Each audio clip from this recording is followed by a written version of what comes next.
Hello, welcome. Welcome to the International Cosmos Prize online symposium titled Clear the Path for a Sustainable Future.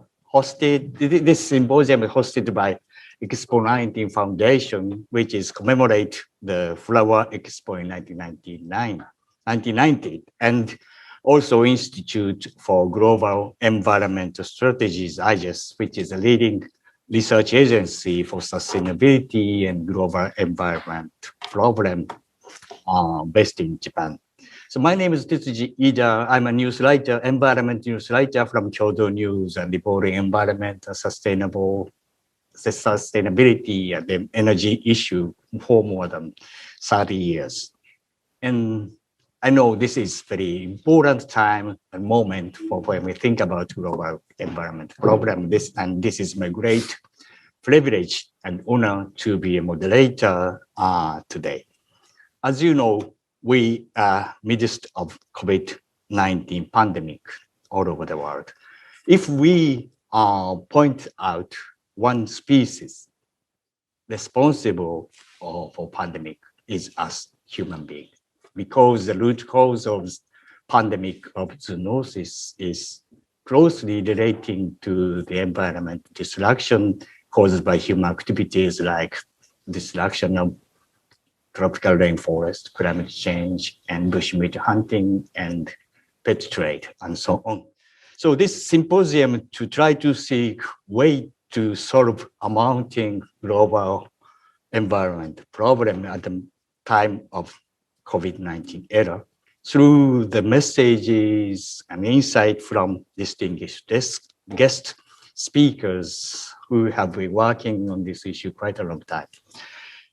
So we have currently two, hopefully three eminent panelists today. We have some technical problem to connect the European in Germany. So we plan to have three eminent panelists today from three continents. And one from Professor Gretchen Daly from Stanford University. She is a winner of International Cosmos Prize in 2009.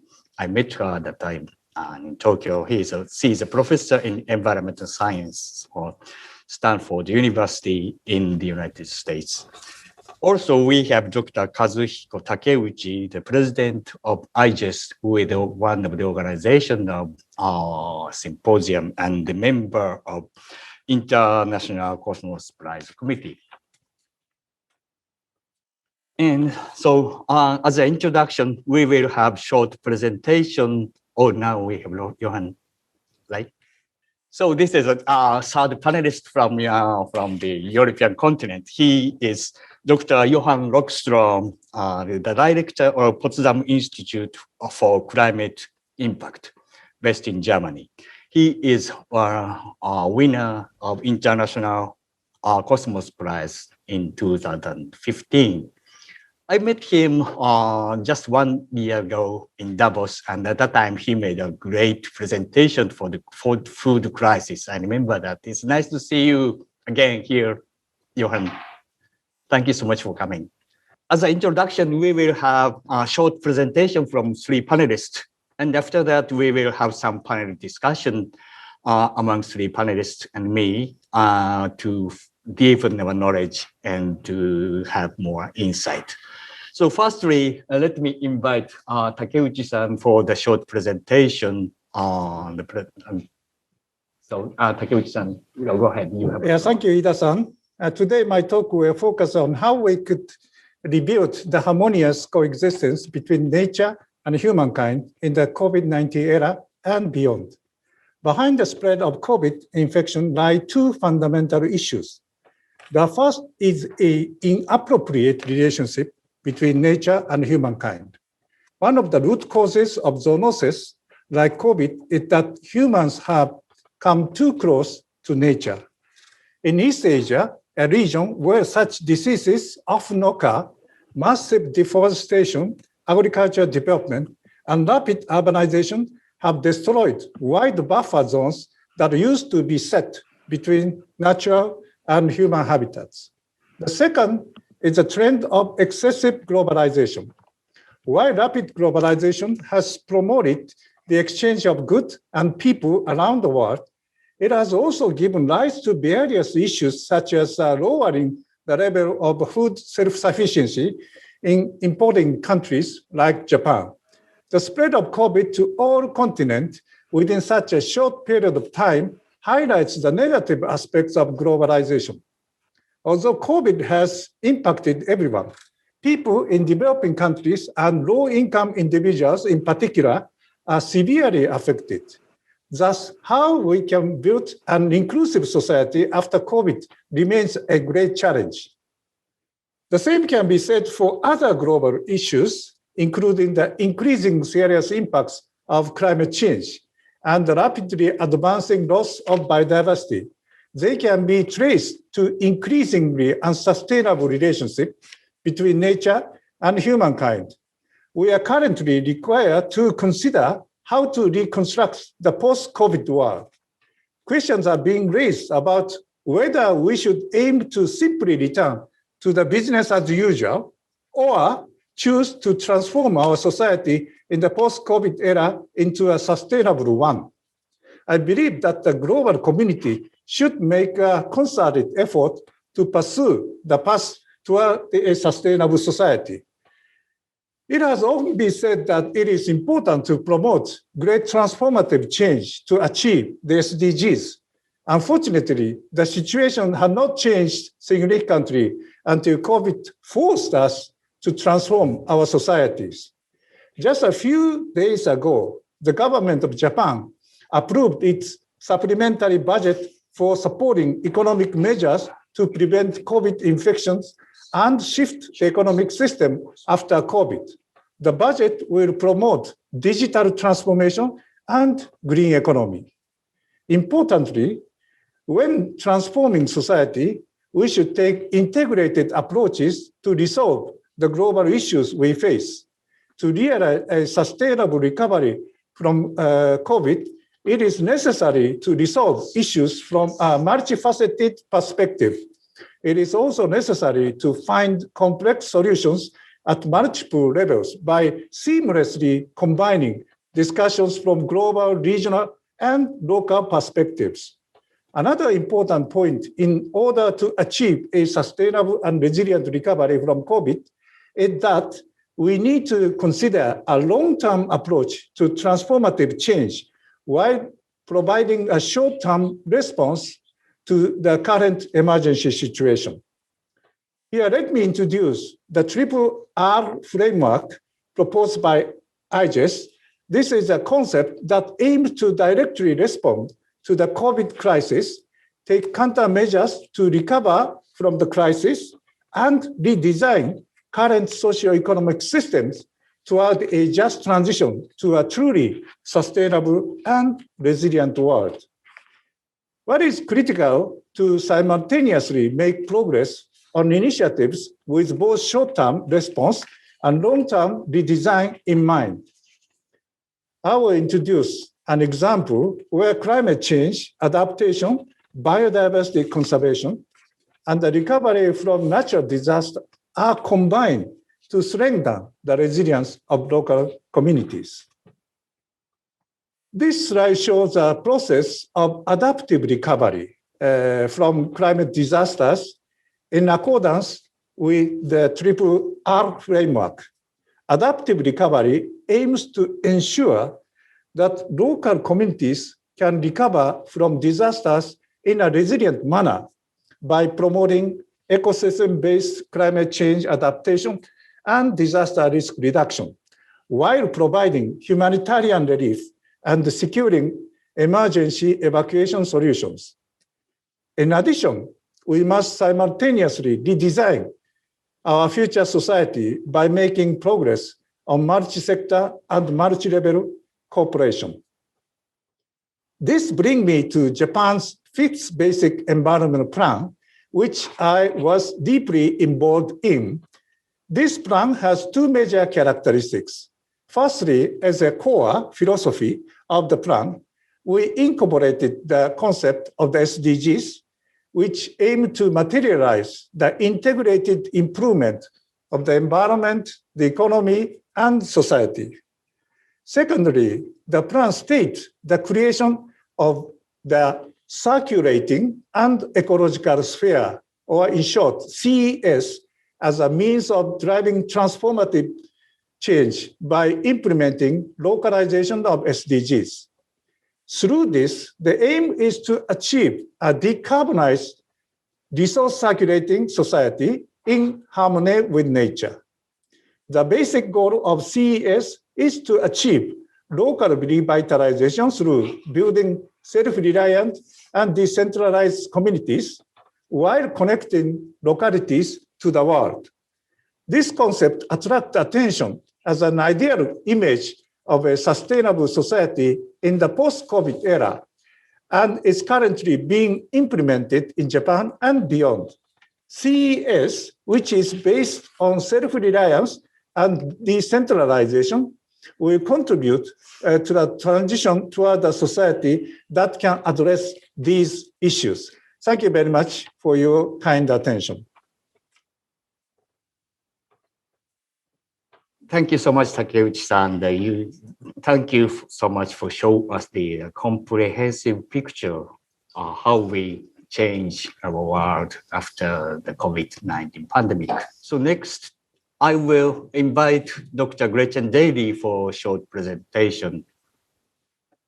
Thank you so much, most distinguished guests and dear friends. It's wonderful to gather together this way across the continents around the world.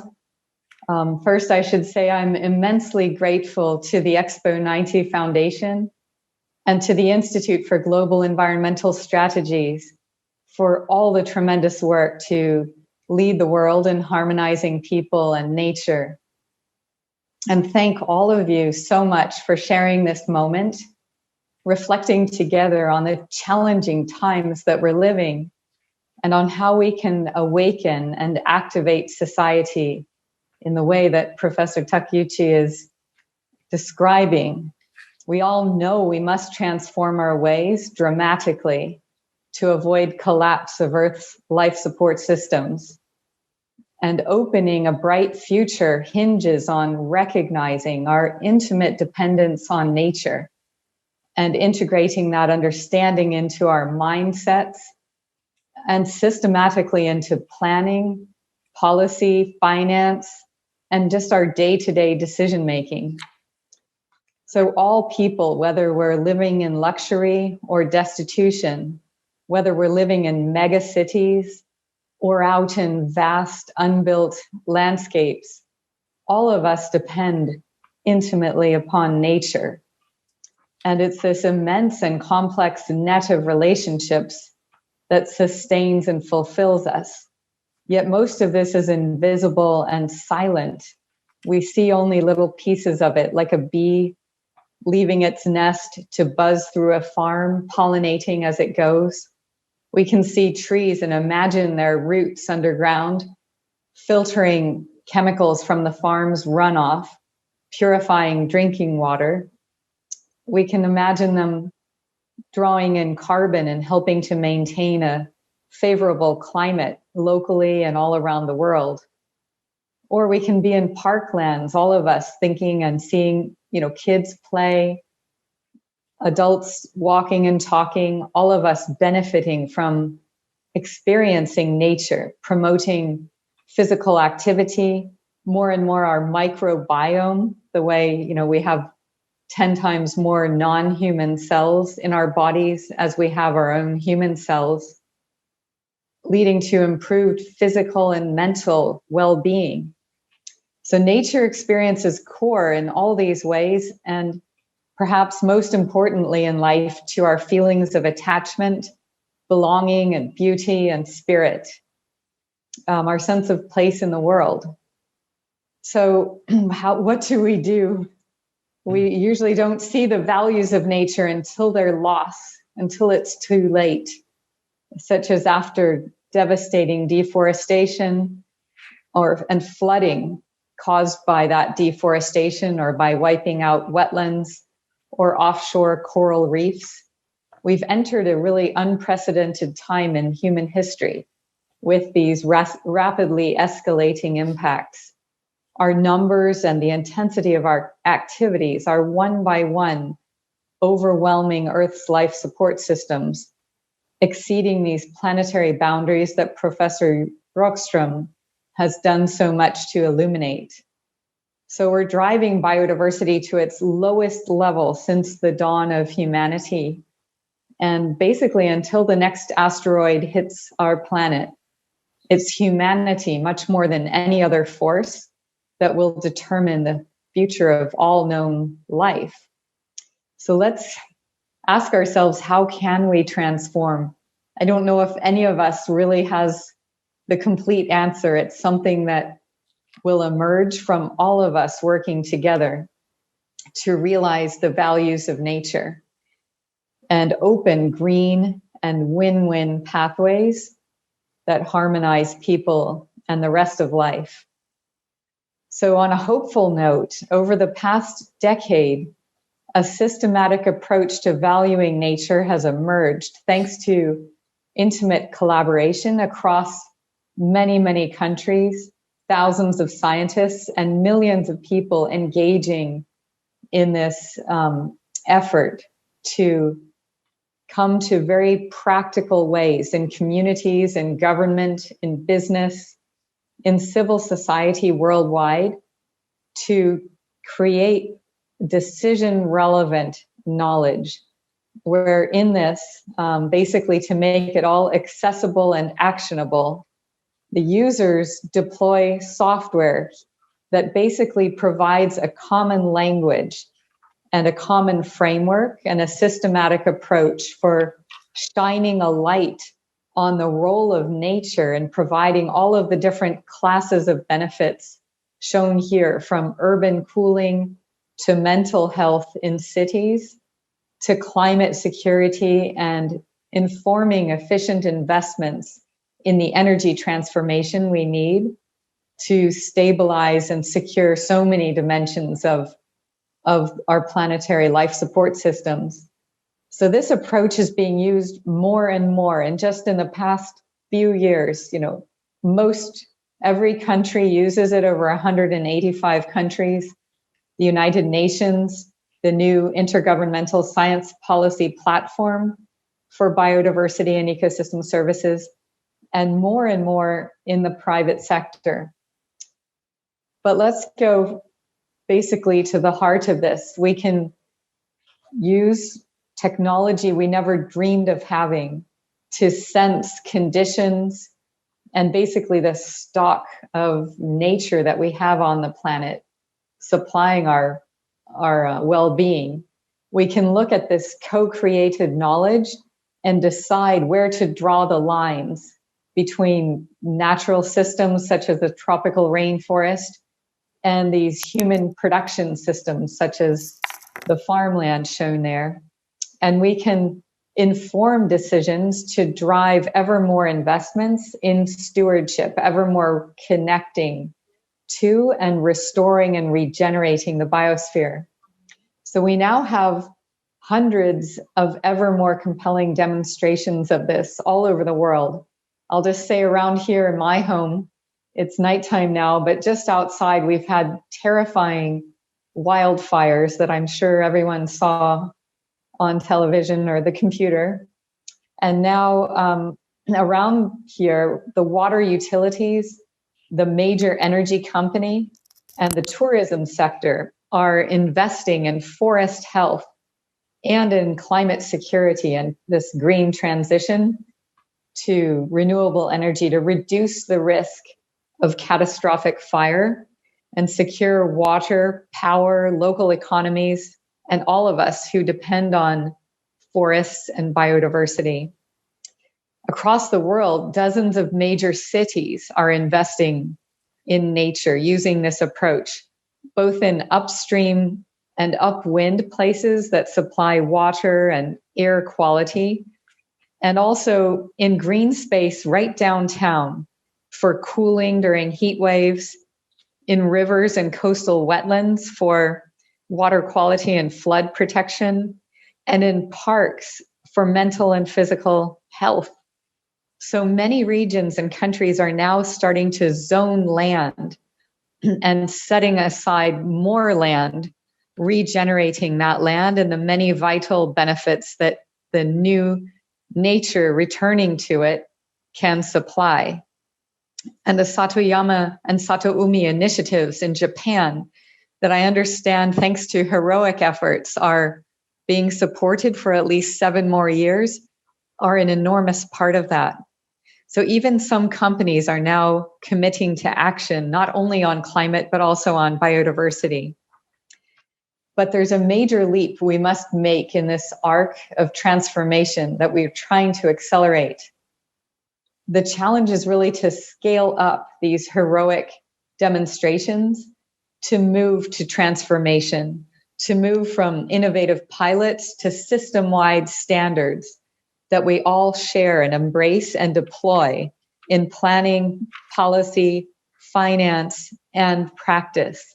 So the challenge is to scale strategically, to choose our battles and find in the heart of key sectors in food, water, energy, in health, in cities, national development, and especially in the financial systems powering it all. We need to choose key places where politically we'll achieve the greatest leverage around the world to drive this scaling with standards to guide and evaluate our progress along the way. And finally, the challenge is to scale with ethics and values and equity, greater equity at the heart of it all. As Professor Takeuchi indicated, we're all in this together. We're all so connected. One health, one planet, one future. I'm going to end just with a view of hope and say that, like the meaning in life, the experience of birth and death, biodiversity is a realm of deep mystery. Yet we know that the nature experience is fundamental to human well-being. In our vision of the future, it's a basic right, a basic human right for all of us. And our role together in this moment now is to awaken society and drive a deep cultural shift. There is hope and there is a role for everyone. Thank you so much. Thank you so much, Dr. Daly. I know that in many parts of the world, the wildlife after the COVID-19, a lot of wildlife coming back to close to us. They're watching to wildlife. Many people beginning to understand the importance of nature more than ever. That's one of the hope, I think. And you showed me great success stories all over the world. And I totally agree with you that we need to scale up and global level. Thank you so much for the presentation. Next, I want to invite Johan Rockström for the short presentation. Very early in the morning. Thank you so much for coming. Thanks. Go ahead. Yes, thank you so much, Tetsuhira. Wonderful to see you.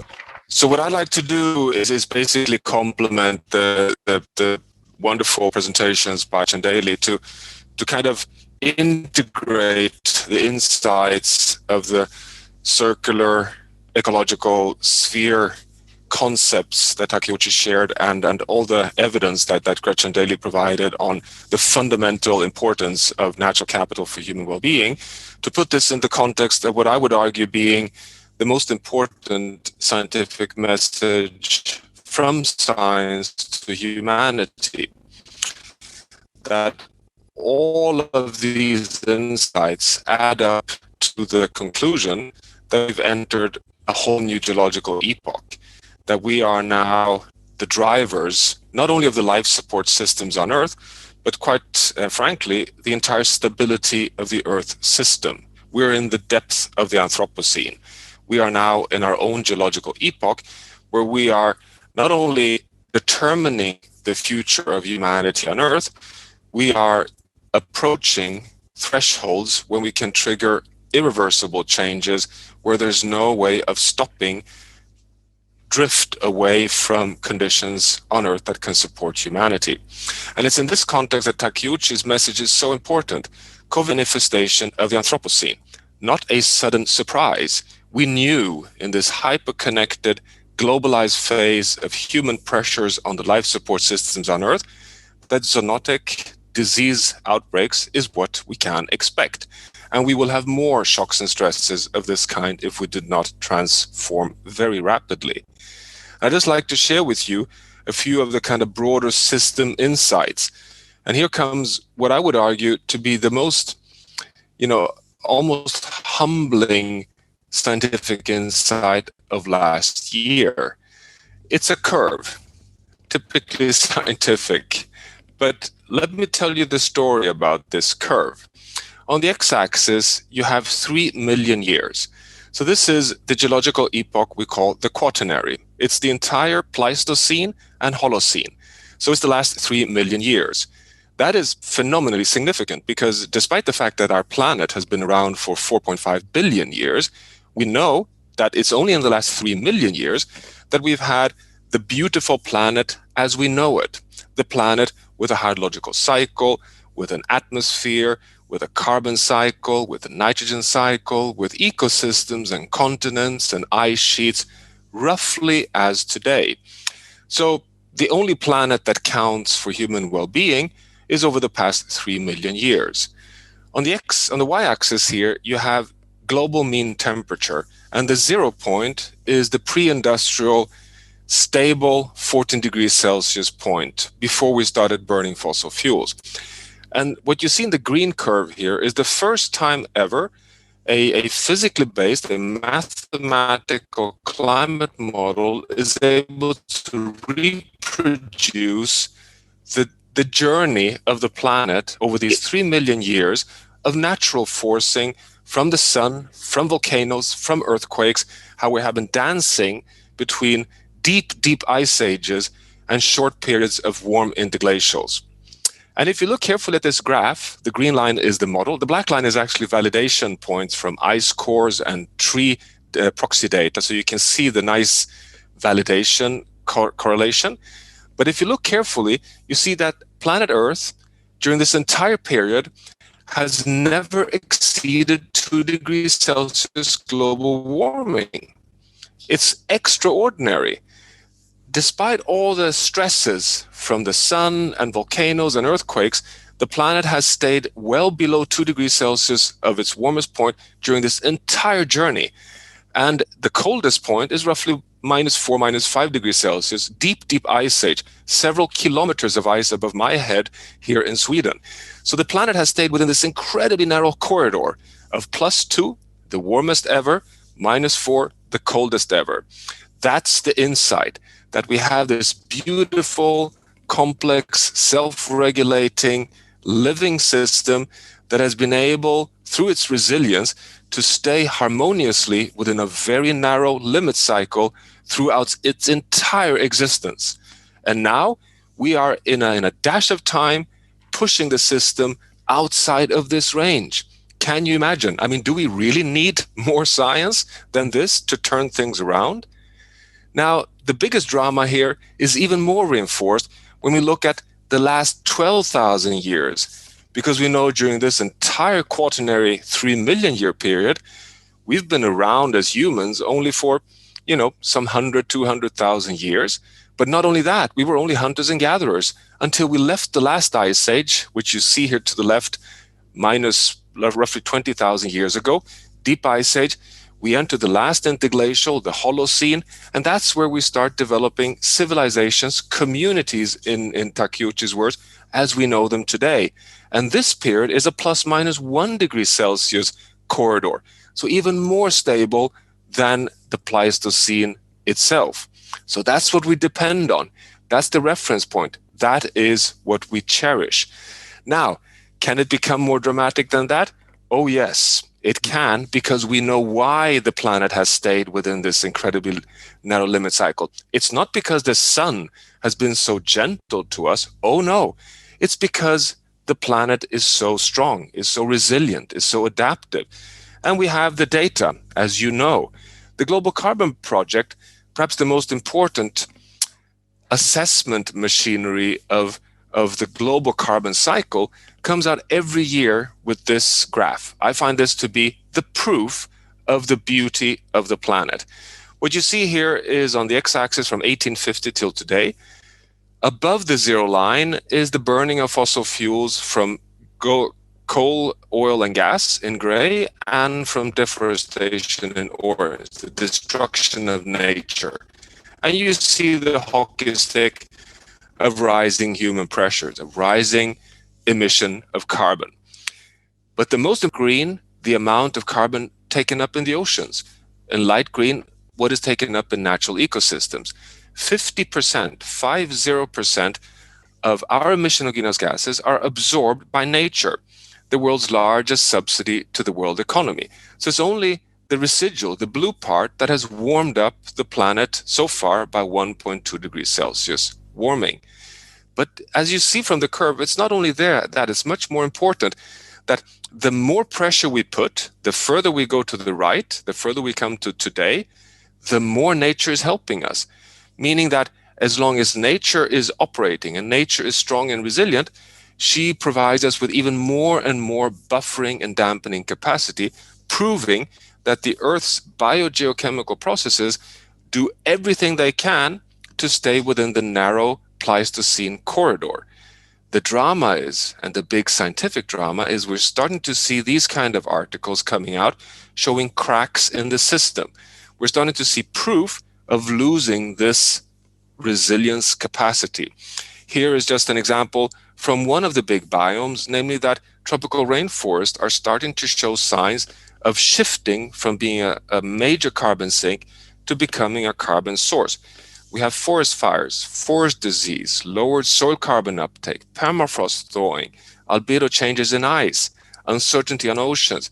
These are the difficulties that we're facing and which are really warning signs of the urgency of turning around. We're working right now on a paper, not published yet, showing how nature has supported humanity. Just focus on the left-hand graph here. This is just the journey from the early 20th century until the end of this century.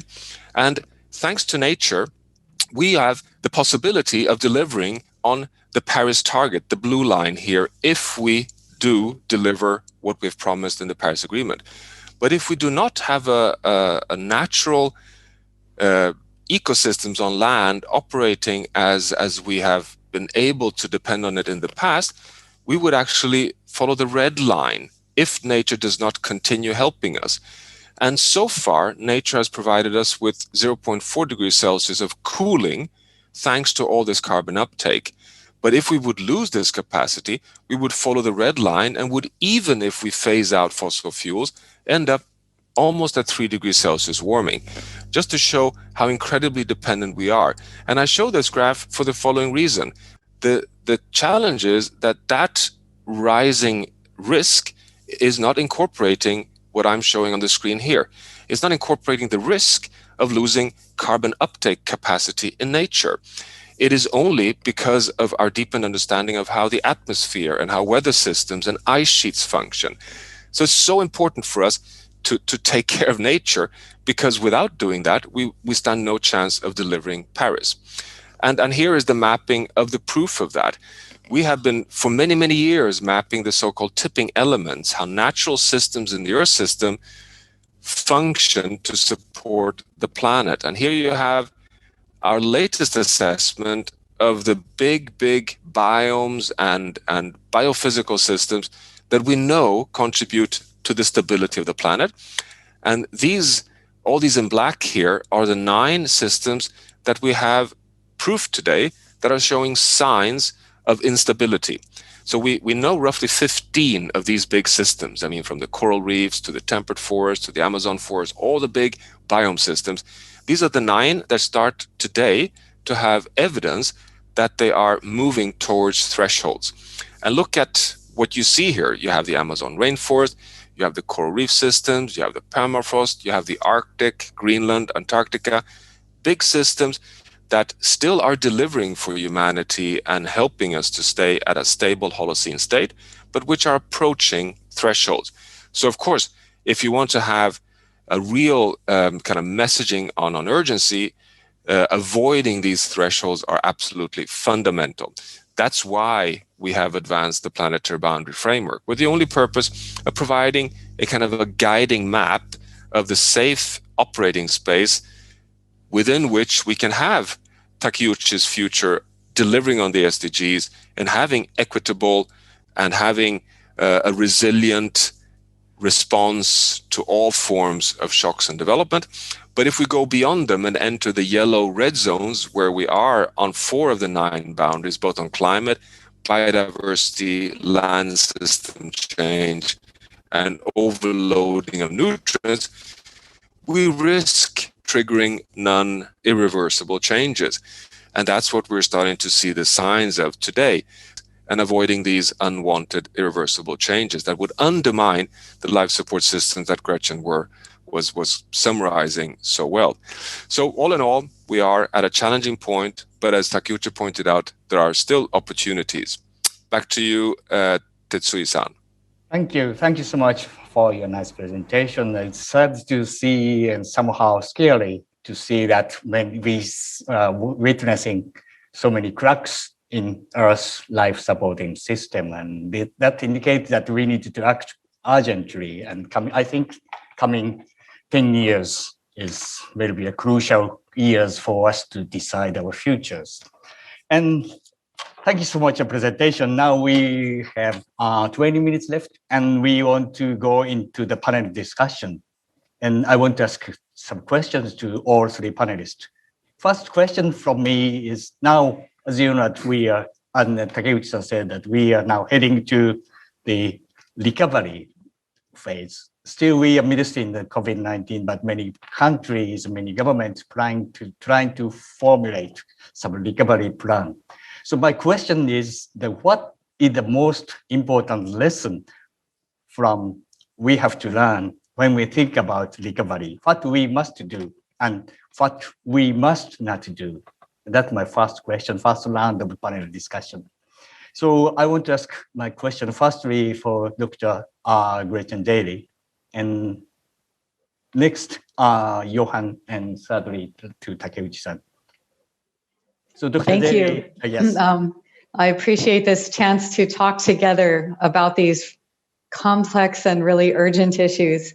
So I'll just take a first pass and say, I really like the response, recovery, and redesign framework that you're promoting. And I think that's exactly right. And there are sort of 2 arenas. One is a change in mindset. With our mindset, we have to not waste this crisis and recognize how dramatically we can change and aim to build back better in all of our planning starting, yesterday. So that's the first. And then second, we must really commit to this action and try to drive these commitments into policy and systematically into businesses and things.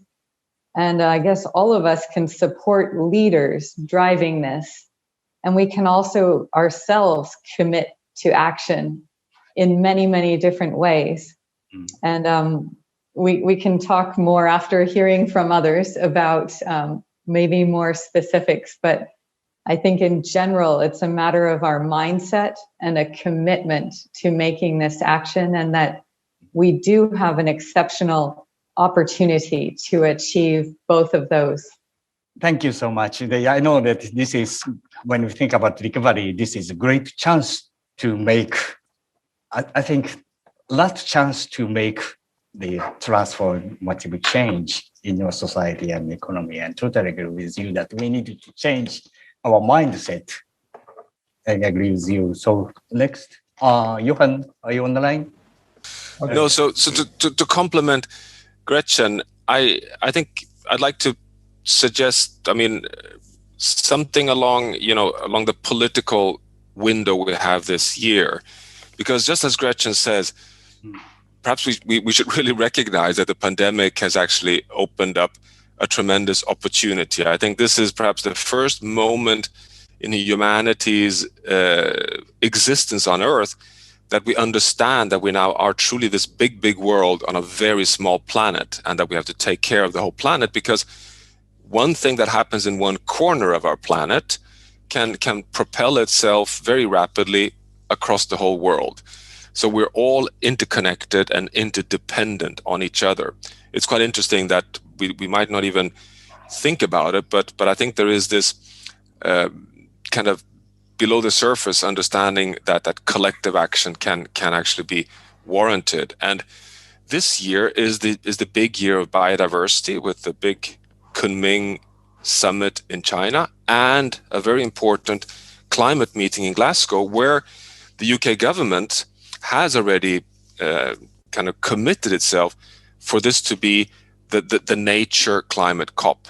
So I think this is the opportunity for us to connect the pandemic and basically the whole Takeuchi's agenda on response, recovery, and redesign post-COVID with nature and climate.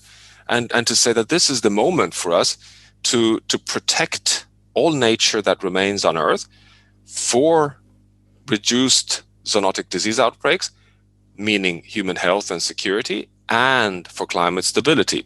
That there is this troika now that gives us a very simple, straightforward narrative. If you want to avoid future pandemic, you better protect nature. If you want to have any chance on saving climate, you better protect nature. And if you protect nature, you get all the human benefits that Gretchen just outlined. It's quite a convincing win-win story. You don't have to be an environmentalist to be attracted. Thank you. So, Takeuchi-san. Yes, thank you very much. I would like to echo to the previous two speakers, Gretchen and Johan, that the COVID is a kind of the wake-up call for the humanity, and we recognize the importance of integrating planetary boundary issues with the planetary health issues. So from the global scale to the social scale and to the human scale, all these issues need to be considered at once as a kind of the intertwined systems. And also, as Johan said, this year is a very important year for climate change and for biodiversity. And our issue is that we already missed last year's COP, and we are aiming to organize a COP meeting this year. But we must use this time zone, how we could include the lessons from the COVID in our agenda, how we could develop the biodiversity conservation, how we could further promote the climate change mitigation as well as the adaptation.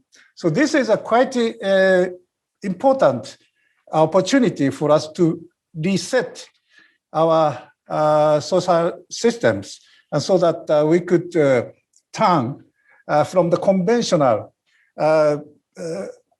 business as usual model to the model that we can further enhance our ambitions to achieve the ultimate goal of having a society in harmony with nature and zero emissions world by the year 2050. So 10 years from now is a very important year, and we must begin as soon as possible.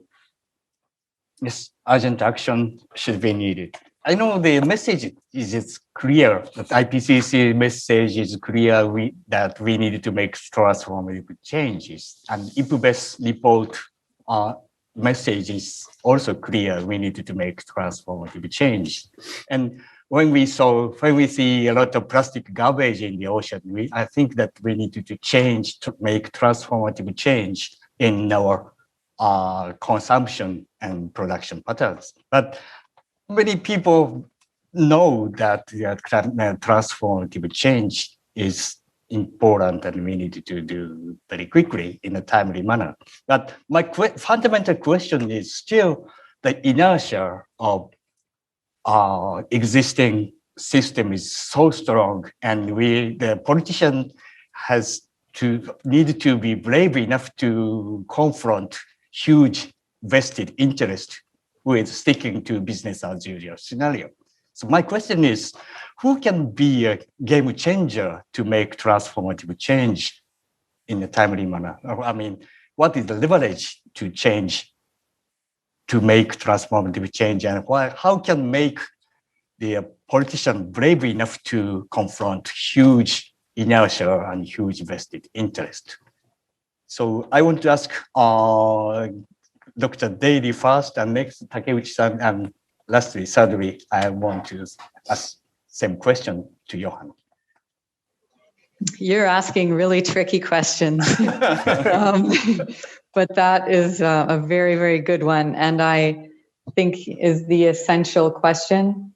And Johan himself, in his response a minute ago, and also throughout, you and Takeuchi-san have been emphasizing the political opportunities and thinking very strategically and politically. So I think the answer might be dependent on the country, on the region, on the political landscape in a place. In terms of, though, global leadership, one realm where there's tremendous action building is with the multilateral development banks. They are beginning to reorient their investments. So certainly the Inter-American Development Bank, the Asian Development Bank, they have both launched natural capital labs, and they are promoting very heavily public investment in development plans that sector by sector address all of these planetary boundaries and and really try to demonstrate the opportunity for green and inclusive growth pathways. But I think I'll now pass to Takeuchi-san. I think the critical question is how to get business behind this. Is there a magical business leader that really will try to drive new standards in investment? Or can we, in different places, bring the private capital investment we need into these very forward-looking development plans by some brave politicians? I understand the financial sector, particularly for the public bank, is very important to change, to make transformative change. And that's the million-dollar question, that who can be a leader, the big CEOs of big industries or eminent politicians. That I know that the million-dollar question. Thank you so much for answering my question. So next, Takeuchi-san, how do you respond to my tricky question? Just would like to add one more thing that we need to recognize as an important agent of change. That is civil society. And we saw, as a result of our survey, that the portion of the lifestyle is quite important. If we think about the possibility of improving the carbon footprint, as well as the conservation of biodiversity. So ordinary people are more conscious about the food, about the environment. And so if we could collaborate with the citizens as a whole, maybe we could raise a profile of the possibility to transform our society. And I also need to emphasize that this is not asking them to take a very difficult approach to reducing the CO2 emissions or to conserve the biodiversity. This is a way to bring us to the more richer lifestyle and enjoyable, and which is also good for the kids who will be the leader of the next generation, can be involved in the processes. So I think this is another very important aspect that we need to highlight. I saw recent climate poll done by UNDP, and that indicates that in many countries, in many parts of the world, that climate understanding, awareness of climate urgency is growing and growing year by year. I think we can find some hope that creates some social movement and mindset change that Dr. Daly pointed out that it is important. So, Johan, what is the answer for my tricky question? Yeah, so actually, it not only is it tricky, I think, to put it a bit bluntly, I don't think it deserves an answer, really, because I don't think there is an answer. I don't think we want an answer. I think we are at this point, as Takeuchi said, we have entered the decisive decade. It's our last chance to turn things around fundamentally. We need to cut global emissions by half. That means that there is not one answer to your question. Everything needs to be put on the table now. We need social movements, we need private sector, we need political leadership, we need banks, financial sector, we need legal entities, we need everything needs to be, you have to put all, you have to take, it's like every ammunition piece we have needs to now be put into action. And because I think, for example, that it's just to put this into context, I think it's quite naive to think that we can wait for citizens' values to change or social movements to kind of rise to the scale where we tip things over. I mean, we will have to wait another generation for that, even if it goes fast. On the other hand, we cannot do without it because it's the pressure point that can get our political leaders to shift.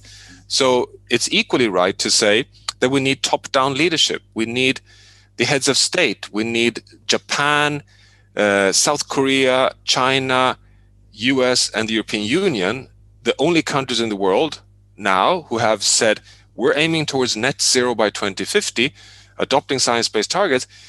These are the most powerful economic regions in the world. I mean, you can imagine with US, European Union, China, and Japan, we have the 4 largest economic powers in the world lining up behind science-based targets on climate. Step out there, be more clear, put pressure on the value chains, put pressure on all the countries, put pressure on trade. That's what we need. So I think we're at this moment where we need a very messy, very jumpy, quite, it will be quite chaotic. Everything needs to be simply put into maximum full speed ahead. And we will do some mistakes along the way, but we need that hydrogen technologies to be scaled. So go ahead, Japan. Come on, Japan and Germany. We want you to succeed. And then, we need to basically run with everything we have. And another important lesson from COVID here is that we've been able to put $11 trillion behind recovery of COVID. That must mean that never more in human history will we ever be allowed to fight over 100 billion in the Global Climate Fund. So I think that can also help us, that nobody can ever more say that there's not money to put behind the transformation. I mean, it's like if we could do it with COVID, of course we can do it for the planet. I mean, there's no excuse anymore. So I would say my answer to your question is we go on all fronts, basically. That's good. So the whole society should be involved and understand the importance of collective action all over the society and all over economic entities. So I won't have 1 or 2 more hours to discuss this important issue, but unfortunately our time is running up. So lastly, I want to have some messages from our 3 panelists involved in this panel discussion. So messages for the future. I mean, it's okay for message for everyone, or message for young generation, message for old generation, message for CEOs, politicians. Any messages is welcome. So tell me your brief message for the future, listening to this after listening to this fruitful discussion. What is the message for the future? So can I begin with Johan? Is it okay for you? I think my important message, actually, it's based on your reference, Tetsui, to this very important UNDP poll that once again confirms that, roughly 60-70% of citizens across the world trust science, are deeply concerned about climate change, and they want climate action, which in my view is that they understand that we need a sustainable future. So my message to the world, so to say, is to say that sustainability has shifted gear. It has a new narrative. It is not only necessary to transform, it has the support from humanity, and we have more and more evidence that it's the narrative for prosperity, equity, security, and a healthy future. So we're turning a corner towards a much more attractive future. So therefore, if you are in the business sector and you don't want to lose out on the future, you better jump on board this race, because this is the race to the future. And it has all the demand out there, because fundamentally a majority of world citizens are with you. We are together here. Okay, next message. So the next, Takeuchi-san, can you give us a message? Yes, thank you very much, Ida-san. My message is very brief. I am expecting a great participation of younger generation, because we need to achieve the global goals by the year 2050, as I already mentioned. So only the younger generation can trace all the processes, and so that they could be responsible for the health of the planet as well as the health of the people. And so I really wish that younger generation could join immediately in the coming 10 years and beyond. Thank you. Thank you. So Dr. Daly, give us final message for the viewers. Thank you. I have 2 teenagers, so I have the younger generation always on my mind. And I will follow the beautiful remarks of Professor Rockström and Takeuchi, just saying basically 3 things, especially thinking about the younger generation, but also just all of us. The first is to lean into life. It's not easy, but we can lean into life, and we can lean onto friends. The second is to be looking inside what we really value and what really matters, but reaching outside of ourselves to bring those values into the community and the world. And third and finally, it's to remember that we're all intimately connected, and that there is a role for every one of us to driving the future to the future that we need. Thank you so much again. Thank you so much for your great messages. So then I have to close this session. To summarize today's fruitful discussion in a short term is beyond my ability, but I got 2 important messages from today's discussion. I think one is we need to put biodiversity and ecosystems issue in the mainstream of the decision making by politicians, CEOs, and local leaders. Most importantly, ourselves as a consumer and producer.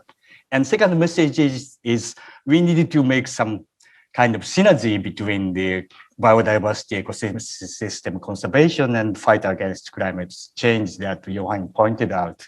If we succeeded to do so, that we can make win-win situation, and that nature can help us. So I just, unfortunately, time is running out. I have to close this session, but some announcement from organizers and the housekeeping issue. The content of today's symposium will be posted on the Expo 19 Foundation's YouTube channel with Japanese subtitles later. And also, it will be introduced in a special issue of the journal called Cosmos, done by Foundation. This is the information magazine published by the Foundation later. So those who have registered today will be notified by email later. And please take a moment to fill out online survey after the seminar. That the screen will pop out after this seminar. But by saying so, I want to close this session. Please give a big hand to applause to all of the panelists involved. Thank you so much. Thank you so much for taking time. Thank you so much. Thank you very much. It's very nice to talk with you, and I want to work. I'm looking forward to working with you further, and very much looking forward to see you somewhere on this planet again. So, thank you so much for coming. Thank you so much.